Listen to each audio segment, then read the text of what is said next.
Olá, amigas e amigos da TV Legislativa, nós estamos iniciando mais um programa Fala Vereador, aqui pelo seu canal aberto da TVL, também através dos canais da Cabo e também através das redes sociais aqui da Câmara de Vereadores. Estamos recebendo aqui no plenário da Câmara, onde utilizamos como cenário para este programa, o vereador Bruno Cunha, do Cidadania. Tudo bem, vereador? Um prazer tê-lo conosco.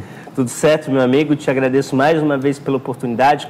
Cumprimento também as pessoas que estão nos assistindo e digo que é sempre um orgulho estar aqui, a possibilidade da gente falar um pouco das nossas ações, das nossas conquistas e daquilo que a gente tem construído junto com as pessoas na busca de uma cidade melhor. Então, vamos falar um pouquinho do seu trabalho, aproveitar e já fazer um balanço do ano, já que estamos no final do ano, não é, vereador? Foi um ano muito proveitoso e o senhor, além das bandeiras que o senhor tem aqui na casa, o senhor fez um trabalho, continuou fazendo, mesmo porque o senhor também é um jovem, né?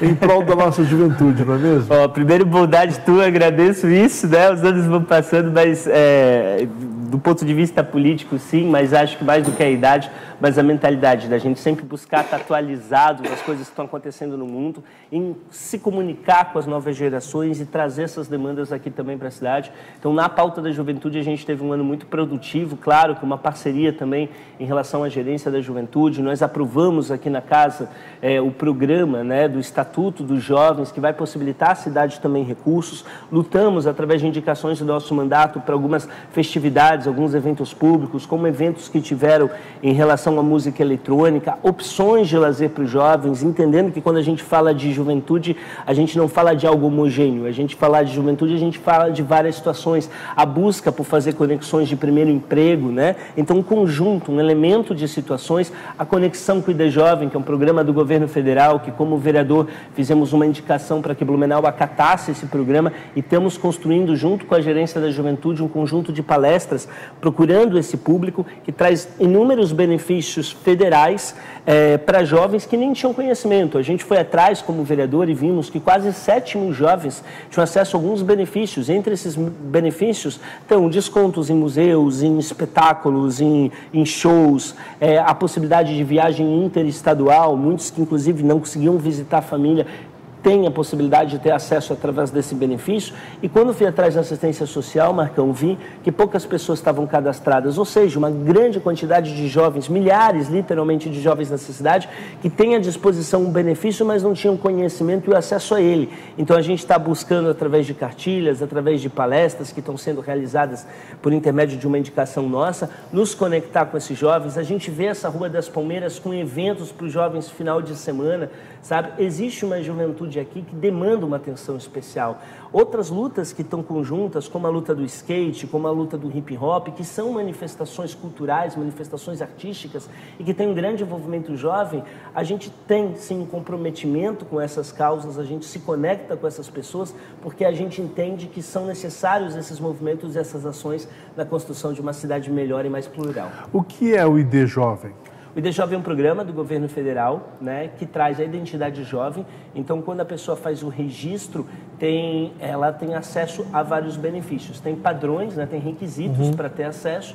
E aqui, no caso da cidade, a gente tinha quase 7 mil pessoas com a disponibilidade, poucas pessoas estavam cadastradas, e quando a gente fez uma indicação para a gerência da juventude começar a fazer palestras e cartilhas, levando ao conhecimento desses jovens esses direitos, a gente tem aumentado significativamente, mais de 300% já ampliaram de pessoas que acessaram esses programas. Então a gente estava conectando apenas o programa existente lá em cima e infelizmente na política isso acontece muito. A gente tem questões que são feitas no governo federal, no governo estadual, que não chegam aqui. Não alcança. Né? Não alcança. E muitas pessoas que têm o direito nem têm o conhecimento que têm esse direito. Então a gente está procurando fazer esse trabalho aí de um em um para que os jovens da cidade possam ter mais esse benefício. Ô vereador, aquela questão lá da legislação também que permitiu a comercialização de bebidas alcoólicas em festivais, aí nas praças, gostaria que o senhor falasse um pouquinho sobre essa questão e que tem aí, de certa forma, dado oportunidade de realização de eventos e também de se juntar aí, né, os jovens nesses eventos, não é mesmo? Perfeito. A gente tinha no Código de Posturas uma legislação bem antiga que proibia a venda de bebida nas praças, né? Ela foi feita lá atrás, visando a questão do tober, e tinha algumas exceções, e a gente quis modernizar e dar segurança jurídica aos empreendedores colocando a possibilidade de fazer isso em relação a eventos, claro, eventos com alvará, com autorização, e a nossa busca é valorizar alguns espaços, como, por exemplo, a Rua das Palmeiras, aqui perto da Câmara.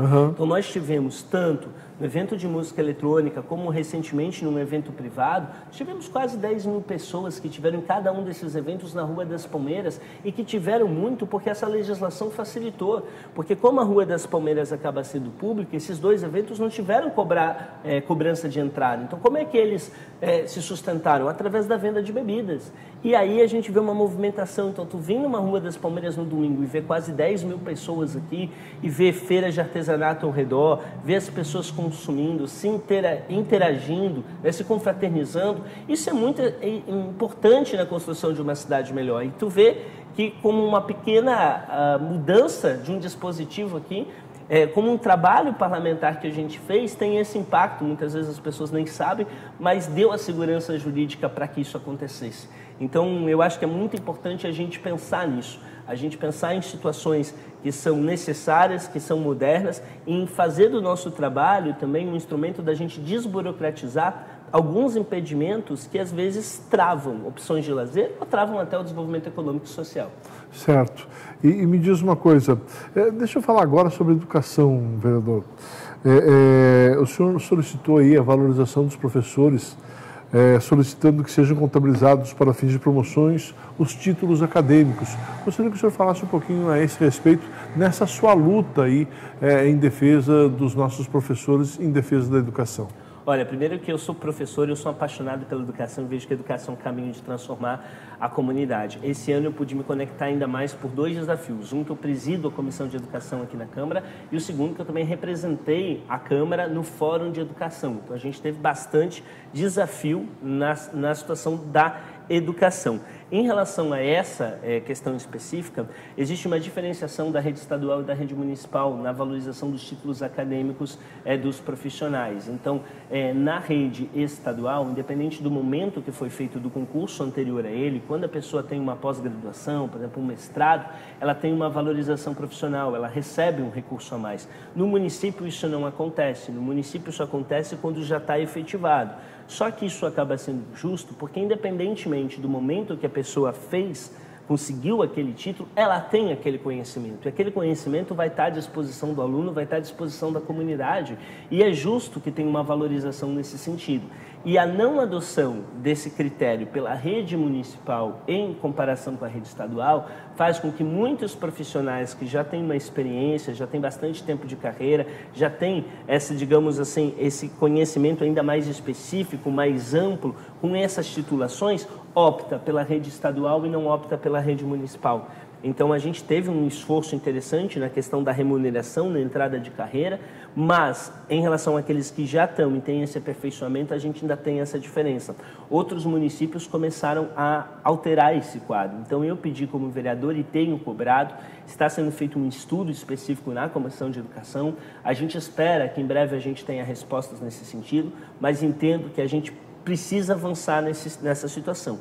É claro que a gente tem uma noção também que isso traz um custo administrativo, que cada real colocado vai ter um impacto grande porque a gente tem uma rede grande de profissionais, a gente sabe os desafios específicos da educação, o que aconteceu na nossa cidade, com a necessidade de mais investimentos, principalmente na questão da vigilância, mas a gente tem que valorizar os professores. Não dá para a gente falar de uma educação de qualidade sem a gente valorizar os profissionais e valorizar a titulação, o aperfeiçoamento profissional. Então eu vejo que o município precisa urgentemente se enquadrar nessa situação que o Estado já avançou.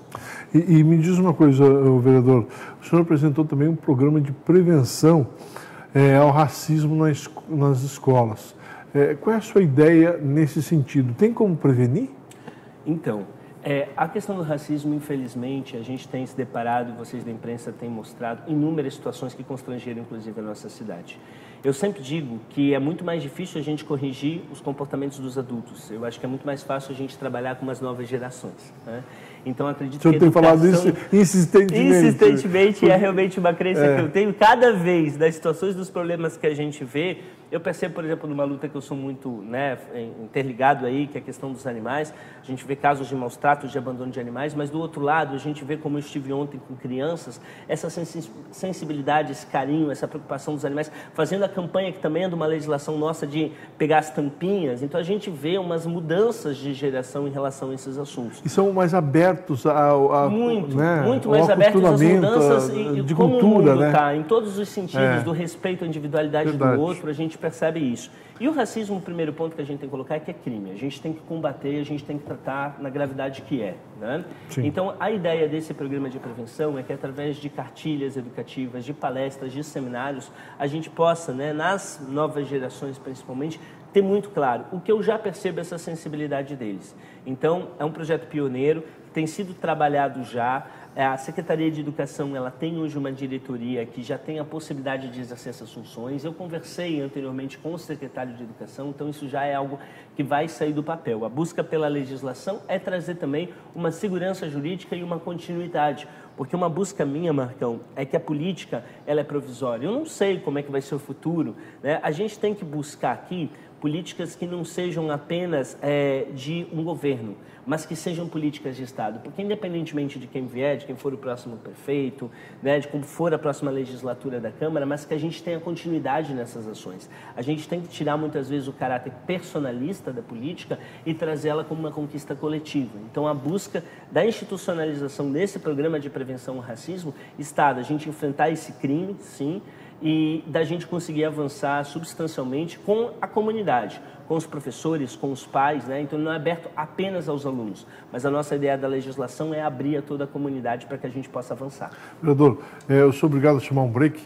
Eu quero, na volta, conversar com o senhor sobre a inclusão, né? Sobre o senhor fez um trabalho fantástico aí, a gente tem acompanhado isso aí. E também não posso deixar de falar sobre o seu trabalho na proteção animal, né?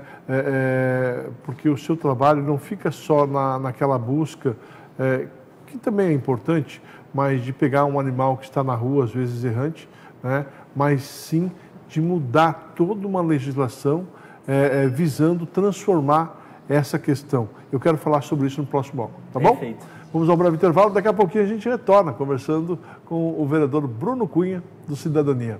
É um minuto só e a gente já volta.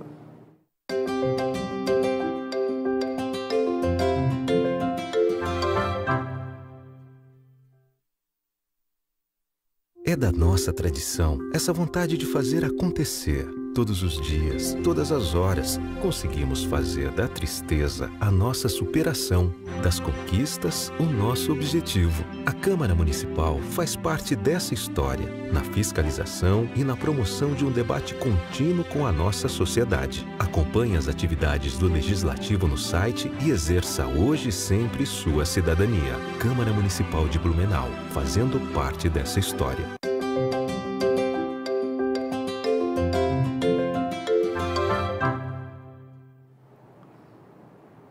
Nós estamos de volta aqui no programa Fala Vereador. Muito obrigado pelo carinho da sua audiência. Esse programa tem por objetivo discutir, debater assuntos, falar dos trabalhos dos nossos parlamentares. Para você que não acompanhou o bloco passado, foi muito bacana, né? Mas nós estamos recebendo aqui no plenário da Câmara o vereador Bruno Cunha, do Cidadania.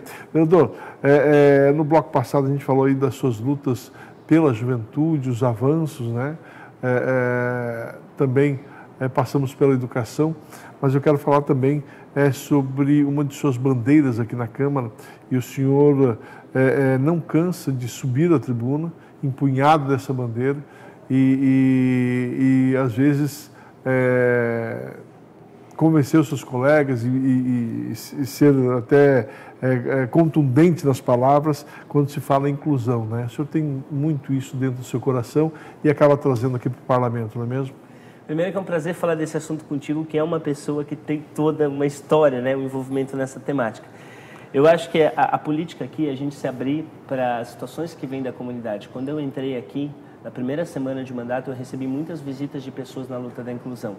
E eu sempre fui um cara que sempre busquei muito me colocar no lugar das pessoas, tentar desenvolver isso. E aquilo me sensibilizou completamente, porque quando a gente vê pessoas que têm uma vontade danada de viver, que querem estar por aí transitando pela cidade, que querem estar aqui nas sessões da Câmara, que querem frequentar os espaços públicos, mas que enfrentam várias dificuldades, porque às vezes a gente não se dá conta, e não por maldade, porque a gente tem uma dificuldade, né, no nosso dia a dia, a gente entender o outro. Então, situações como, por exemplo, na pandemia, a gente tinha a pandemia, as lives da prefeitura, a gente não tinha intérprete. É uma coisa que me sensibilizou e que eu batalhei juntamente com isso, para quê? Porque era uma situação de cidadania, de dignidade. Como é que as pessoas ali da comunidade surda vão ter acesso às informações se a gente não tem intérprete?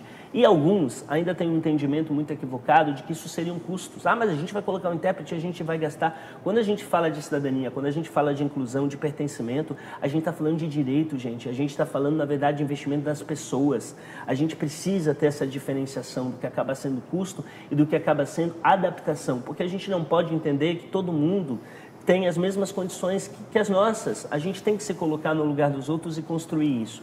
Então, todas as vezes que eu tenho, esse final de semana mesmo eu fiz várias agendas com a comunidade surda, claro que dentro da inclusão, quando a gente fala das pessoas com deficiência, a gente tem várias realidades, a gente tem várias temáticas aqui, todas elas são muito importantes, estão conectadas nessa luta maior, mas eu confesso que em relação principalmente à comunidade surda, que a gente avançou aqui em várias legislações que nós fizemos, na busca por concursos públicos também, que dão os mesmos direitos de competitividade que pessoas que não são surdas, de ter acesso à prova específica, de questão de intérprete, a busca da Central de Intérprete, um programa maravilhoso que se tem hoje na cidade que poucos conhecem, a colocação desses cartazes também nas repartições públicas, para que os próprios servidores possam nos ajudar quando receberem alguém da comunidade surda e não saberem como se comunicar, como fazer, ligar para a Central de Intérpretes. A gente teve a escola bilíngue no Oscar e uma conquista que me orgulha muito, que foi também os cursos de Libra extensivos à comunidade, para que mais do que as crianças, quando a gente chega na escola Oscar, Marcão,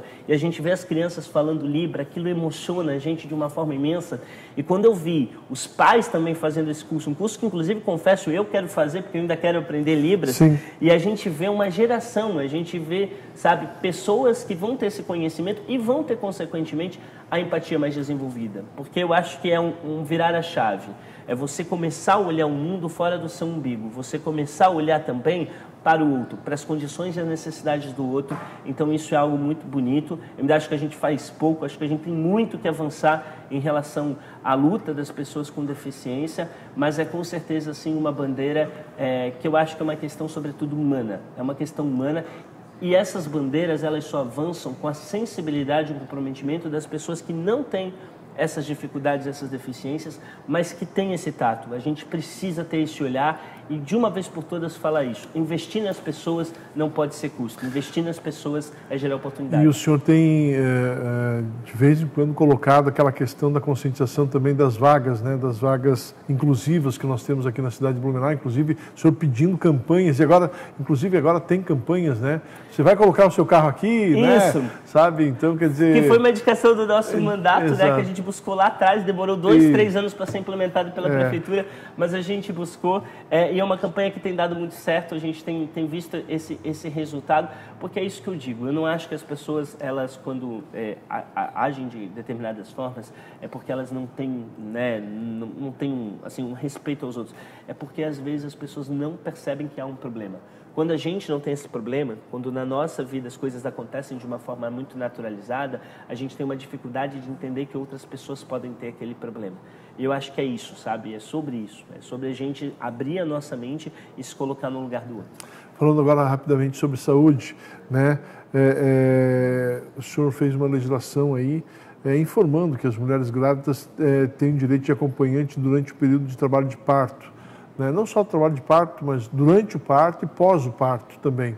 Né? Como é que está essa situação? Olha, eu vou te falar que a saúde foi um dos temas que eu mais aprendi nesse Aliás, o senhor é presidente da Comissão Legislativa de Saúde aqui da Câmara. Exatamente, e ali a gente tem uma conexão muito grande com a secretária estadual, que vem fazendo um trabalho fantástico, Carmen Zanotto, que tem ajudado as cidades a diminuírem as filas das cirurgias, e por ser do meu partido político, eu tenho um carinho, uma relação muito grande com ela, eu tenho me esforçado muito para compreender as demandas da saúde e para fazer conexões com ela, trazendo também um suporte suporte do governo do estado para o município. Então, confesso que eu sou um cara estudioso, que quando eu vou nos lugares e não conheço muitos assuntos, eu me debruço e vou atrás. Eu tenho aprendido muitos termos, inclusive da saúde, que eu não tinha conhecimento antes.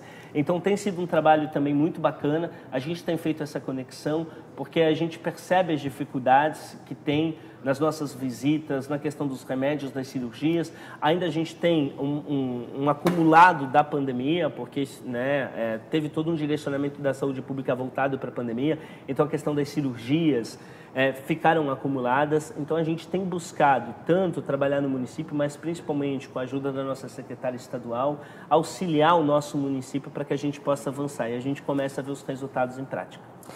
Vamos lá. O senhor pediu aí para que o Executivo implemente ferramentas que auxiliem na comprovação da veracidade de atestados médicos. Também tem uma luta nesse sentido, não é mesmo? Tem, e quero destacar aqui a cidade de Itajaí. Muitas vezes a gente não precisa inventar a roda, a gente tem que ver o que está funcionando nos outros municípios e trazer para cá. Itajaí fez isso.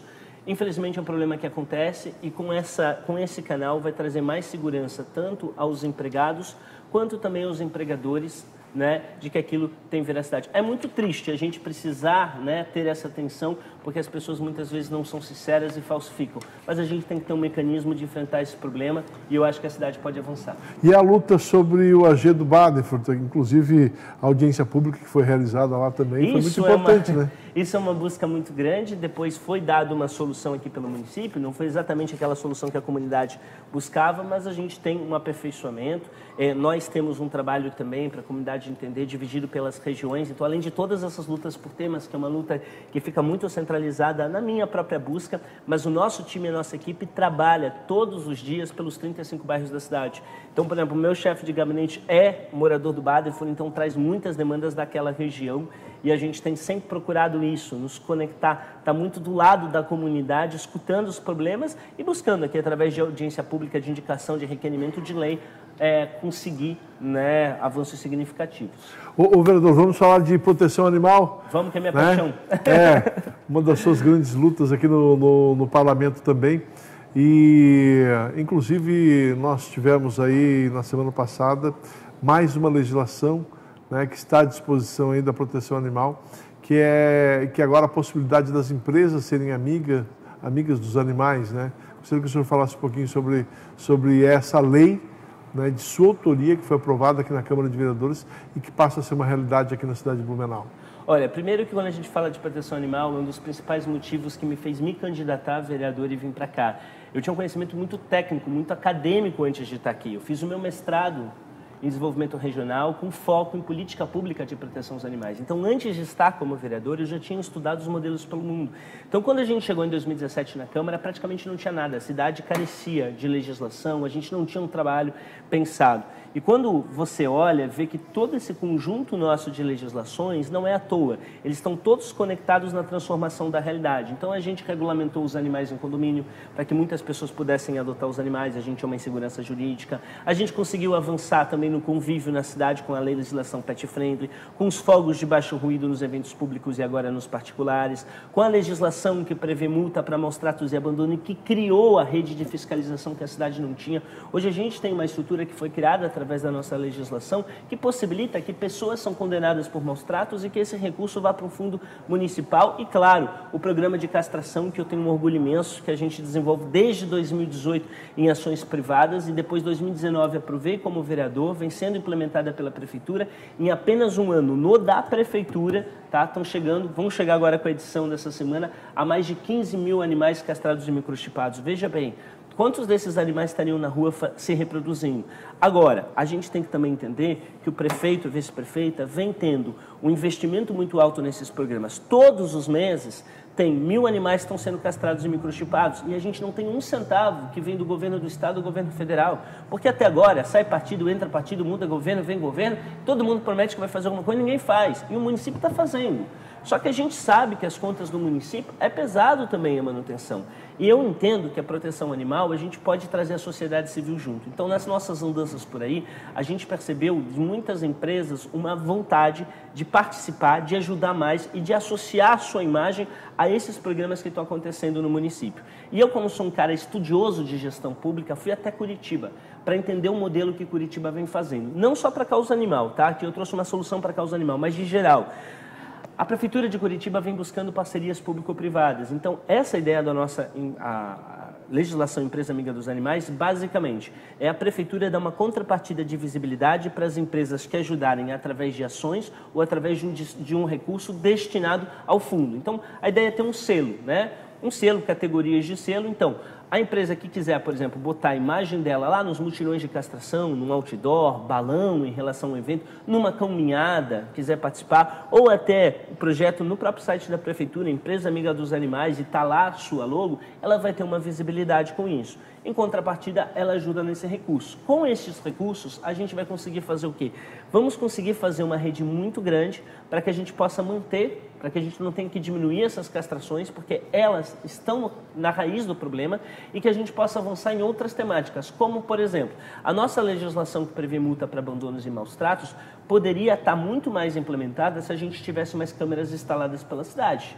Porque a gente tem localidades que são costumeiras de abandono, né, na frente de residências de algumas protetoras, que toda semana tem animais abandonados lá. Só que se a gente não tem as imagens, a gente não tem a câmera, a gente não consegue comprovar, a gente não consegue abrir processo contra a pessoa, né, então fica prejudicado. Mas para isso precisa de recurso, para isso precisa de investimento. Como que a gente vai ter investimento se já há um investimento que está no limite do município fazendo esforço muito grande? Então a gente tem que entender que essa luta é uma luta civilizatória, e eu quero deixar um recado que, como vocês podem perceber, a luta pelos animais, ela em momento algum exclui todas as nossas lutas pelos seres humanos. Porque a gente precisa compreender que um cidadão hoje, do século XXI, ele não pode ser apenas humanista, só se preocupar com o ser humano, e nem apenas animalista, só se preocupar com o animal, não. A gente tem que construir uma mentalidade universalista, da gente se preocupar com todas as pessoas e também com os animais. Então, todas essas ações, elas estão conectadas nessa busca. Eu digo que quando a gente aprovou a nossa legislação da castração que está sendo implementada, a gente deu um passo histórico, revolucionário na proteção animal. Sabe a dimensão da gente ter 15 mil animais que foram castrados pelo poder público? Fora os privados, dos programas todos que a gente é voluntário, que já chegam em mais 15 mil também. Então a gente está falando de 30 mil animais que foram castrados nos últimos anos. Quantos a gente deixou de reproduzir, né? E a gente vai começar a perceber agora isso com a diminuição de animais de rua. Quando a gente vai em protetoras que chegaram a ter quase 2 mil animais e estão com 700, a gente vê que isso está dando efeito. E agora, trazendo nesse segundo momento, nesse segundo ato que eu digo que revolucionário na proteção animal, as empresas da sociedade civil junto, a gente vai garantir que essas conquistas não fiquem paradas no tempo, mas que tenham continuidade, que sejam ações efetivas. Vereador Bruno, sempre é muito bacana conversar com você. Infelizmente, nós não temos mais tempo. Estamos chegando aí ao final do ano, né? Gostaria de agradecer aí o senhor imensamente e esperamos contar com o senhor aí em outras oportunidades também. Estamos à disposição. Obrigado, gratidão a todos que fazem parte. A gente não entrega o nosso mandato sozinho. É com muito amor e com tantas pessoas envolvidas que olham a cidade que nem a gente olha, com respeito a todos. Então, estão convidados também a participarem sempre. Desejo ótimas festas. Saúde, sucesso. Bora. Tá certo. Vereador Bruno Cunha foi o entrevistado de hoje aqui no Fala Vereador. Fala fica por aqui. Obrigado pelo carinho da sua audiência e até o nosso próximo encontro. Um abraço a todos, até lá.